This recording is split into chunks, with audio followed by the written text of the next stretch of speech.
All right, so our first guest is Mike Howell. You know, we're talking to Mike off the air. He and I were visiting. He is a perfect example of someone who took his interest, his expertise in and out of government work. He worked for a while on the Hill. He worked in the administration, the Trump administration, and currently he is heading up an oversight project at the Heritage Foundation, which we're going to talk about that with him.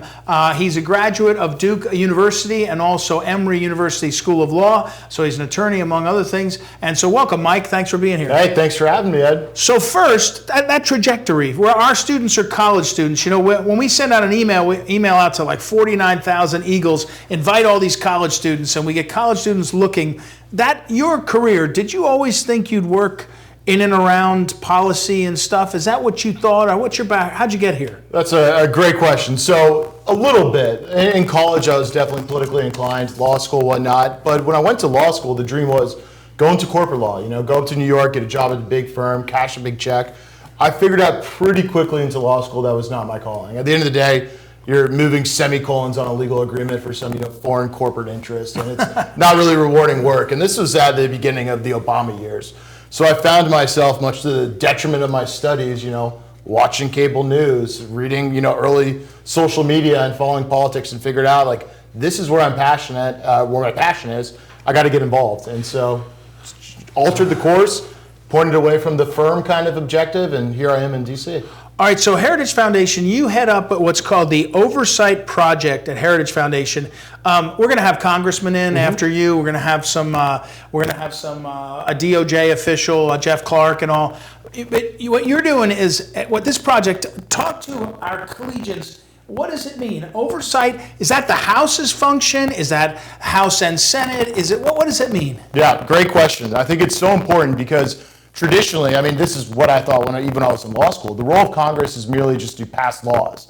But they have this whole other function called congressional oversight.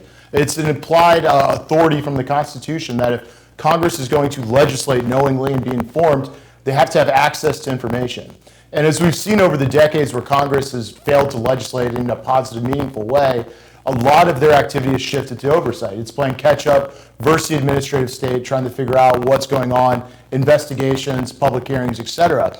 And so this function is not just the House. The Senate has oversight power as well. There's also oversight capabilities within the federal government, within the inspectors general community. You have these in-house, basically, special investigators at every agency. And then it's also external to Capitol Hill and what we're doing at Heritage. Everyone watching this video has a right under the Freedom of Information laws, not only in the federal government, but in their states. And so that's what we do. We enter into the oversight world as a nonprofit and litigate and try to get information out to the public in an educational way so we can actually right the ship with accurate and timely information. Mike Howell's our guest, and Mike, I'm sorry, remind me, I don't see it in my notes, Heritage Oversight Project, what's your best website for that? So if you go on Twitter, which is where we post most of our investigative findings, It is at Oversight PR. Traditionally, we're in a lot of lawsuits, I think about 30 right now. Okay. All of them are for documents, and we basically have a team of dedicated investigators and lawyers who will translate these deep document dives and lawsuits into, real plain English. And that's where we post them. Mike Howell's our guest. I should have said, sorry, Maria. To my right is Maria McAuliffe, an intern at the Phyllis Schlafly Eagles in our St. Louis office out here in D.C. She may or may not be allowed to speak at some point. We'll let you know. We're going to take a vote of the viewers. But thank you for being here, Maria. And if you have questions or comments live, you can go and post them into our system. You can email them to us. We already had some we solicited, so we'll get to them. Mike, would it be safe to say this? That as the federal government has grown so massive, that oversight has become sort of necessary. You go back 150 years and they only had a budget of this big. You're like, well, I can see all that. Now, between the budget and between the budget and the regulatory state, you're like, hey, somebody's got to try to put eyes on some of this stuff. Is that a way for, if you're an 18-year-old kid, you're looking up, this is all you've ever known, this government being massive, right? This system, and an 18-year-old college student. So is that what oversight can be? And is that your point, that it's not just the House because they have power, it's all these different entities, no matter when they're in power? Yep, that's absolutely right. Oversight is the ideal. It has not been achieved. And so as you mentioned, when the federal government was of a manageable size, you could realistically account for budgets where the money was going activity. As the administrative state has grown, the oversight capabilities have not grown with it, really. Right. Congress is still pretty much situated in the same committee structure as it always has been. And so there's no way Congress, a couple hundred members and staff can wrap their hands around the trillions of dollars that are flying around. Also, a huge problem is a lot of the activity isn't necessarily happening within the government. You have this marriage between a lot of corporate interests and the far left, whether it's woke capital or international institutions. This is what President Obama said when he ran into that frustrating thing called the Constitution.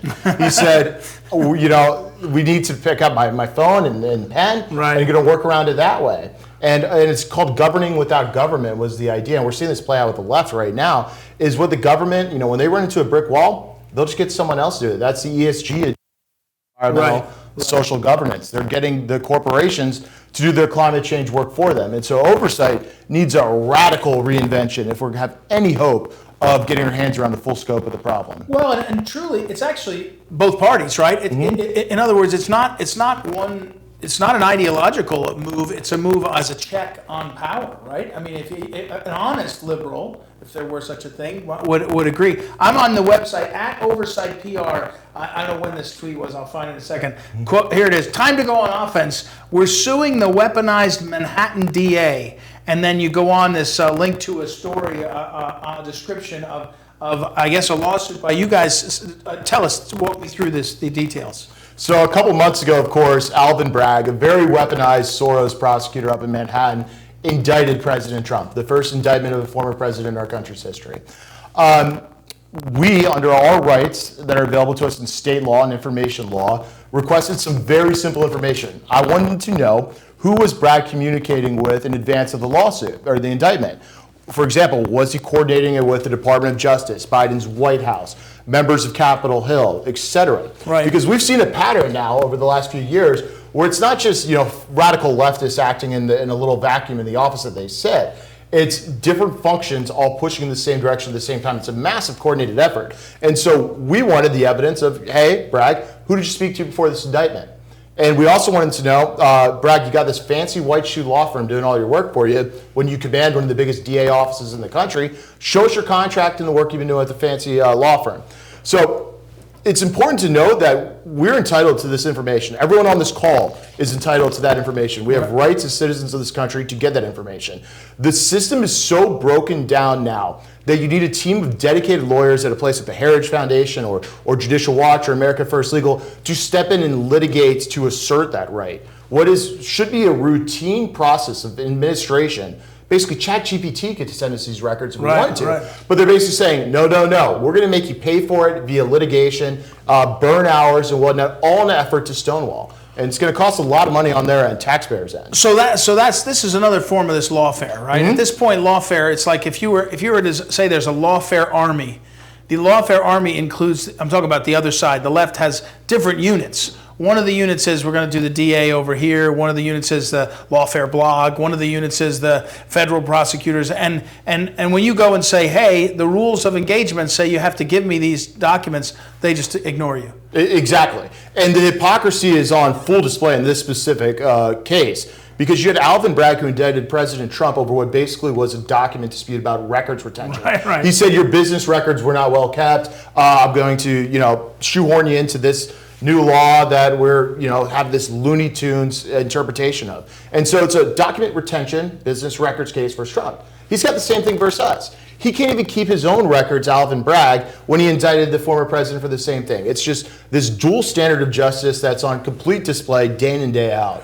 Before we got on the camera, again, we're talking with Mike Howell, and as he mentioned on Twitter, it is a great Twitter feed, I have to tell you, Mike. I know you're proud of it too, but Oversight PR, at Oversight PR. But before we got in, and we were talking as we got ready, and you were saying, look, at this point, when you see the Hunter Biden plea deal, and you look at this mess, more and more Americans from the bottom up are saying, we got to stop this corruption. How Are you sure? Are you sure that people see it, or is the media, gonna lose it again? I mean, that we're gonna end up talking about the submarine. I mean, I'm sorry, there's 5 people in a submarine that went to the Titanic. Myself, I wouldn't have done that. That's not my thing. I feel claustrophobic talking about it. But the news covered it all day long, while Hunter Biden's plea deal was like blipping in and out. Are people going to get it? I think so. And I think we're in an interesting historical time where a lot of assumptions are going to be checked. I think President Biden and his handlers and cronies think that they can completely control the narrative through legacy media. And I get frustrated when I hear conservative members on Capitol Hill and other conservatives say, we're never going to break through unless we get the media to do this reporting. We need to give up on the idea that CNN, New York Times, are ever going to come to terms with this, because that's the only way we can actually start to get the message out. We cannot count on them to be honest brokers. And one of the big reasons is because they're part of this corruption narrative.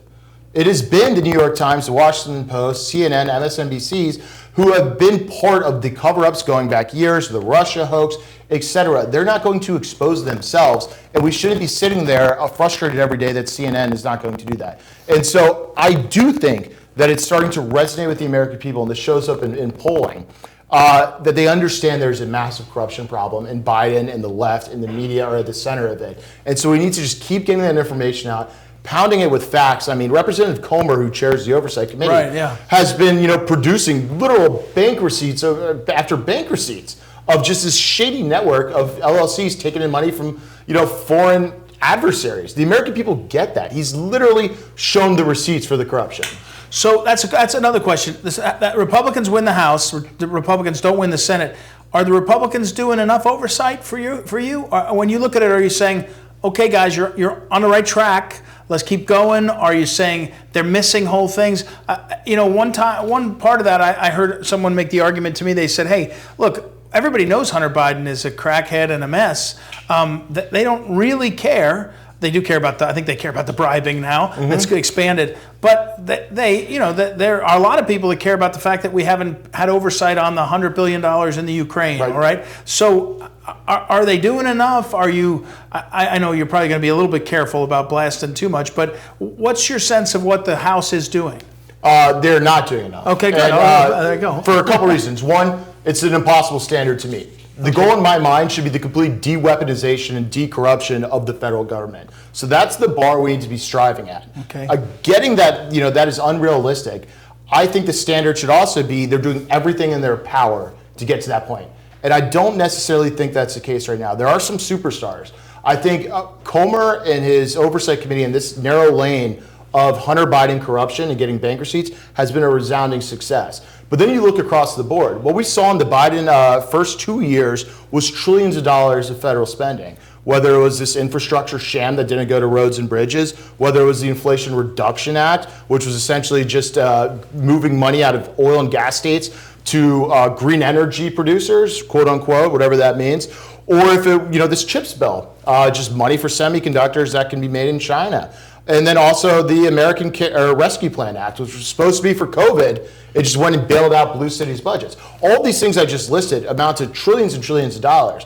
I haven't seen any accounting of that, let alone the Ukraine funding. Right. Who has even given a simple breakdown of where the Ukraine money's gone? And it's because Congress isn't constructed in a way to do that. We were calling at the beginning of the administration of a real major ramp up of congressional oversight authority to mean you got to staff up with seasoned prosecutors, academics, investigators, people who've carried guns in law enforcement before, not just Hill staff, with all credit to Hill staff, former and current like myself, but you need people who've been out there.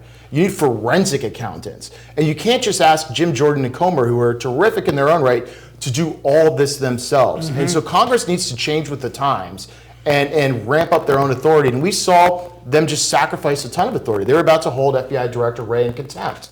Wray wouldn't turn over a single document one document, right. An unclassified document. And the House said, if you don't give it to us, we're going to hold you in contempt. And then they balked and they backed down and they let Wray keep the document and didn't hold him in contempt. And so Congress isn't even asserting themselves enough. Yeah. Mike, I've just got a couple minutes left. You told me once recently that that it's hard to get young people to come up here to work. they don't make enough money, it's a tough place to live somewhat, but you also said it's the jobs of your lifetime. I mean, there's really interesting work. So one thing is maybe a pitch on that people could come here and work after college. The other one is our theme for the Collegians, for our Collegian Summit, is the power of patriotism. And a lot of what I hear you say is that things are off balance. But I also know you enough to know that your sort of happy warrior mentality is we got plenty of ways to fix it. That's part of the American sort of way, is we'll fix it. We might mess it up, we might even break it a little bit, but we'll fix it. A couple things to comment as we're winding down. Yeah, absolutely. So I think in order to be like an optimistic warrior, we should take account of the fact that we have the most important thing on our side. That's the truth. And I think the American people are also with us. When you see what the radical left is doing, my estimation is about 5 to 10% of this country who's adopted that radical ideology. They've just so captured the most important levers in this country. And so we have the truth on our side. Things like, there is a difference between a man and a woman. Right. It is unacceptable to take foreign bribes if you're the vice president. Basic things that wouldn't have been debatable for the history of this country. And it's just about, breaking through. And also the thread we have running through the history of the conservative movement is something that the left doesn't have, which is patriotism. And I think if you combine all of those variables, patriotism, the fact that we have truth, that we're fighting to save this country, it is an immensely rewarding fight to get involved in. And there's not a lot of barriers to entry, to be honest with you. It takes people who want to roll up their sleeves and fight the good fight. And it's a fight well worth fighting. Maria, I'm going to give you a chance. You got anything for Mike before you want to give me your resume? Slide your resume? No, go ahead. I do just want to give you my compliments. I think that everything that you've said really reflects the theme of patriotism, and honestly, I think the Heritage Action Program really does a great job of projecting that. Especially, I love the Twitter personally, Yeah. and so just want to give my compliments to you. Thank you very much. At Oversight PR is their Twitter feed. Don't encourage him. He's already insufferable. But all right, Mike, thank you. Thanks very much. Again, we'll put up on social media at Oversight PR. I got to say, Mike's really accessible. Heritage has great programs for students, and so thank you, Mike. And we'll take a break. We'll be right back. It's the 2023 Collegians Summit. Back in a moment.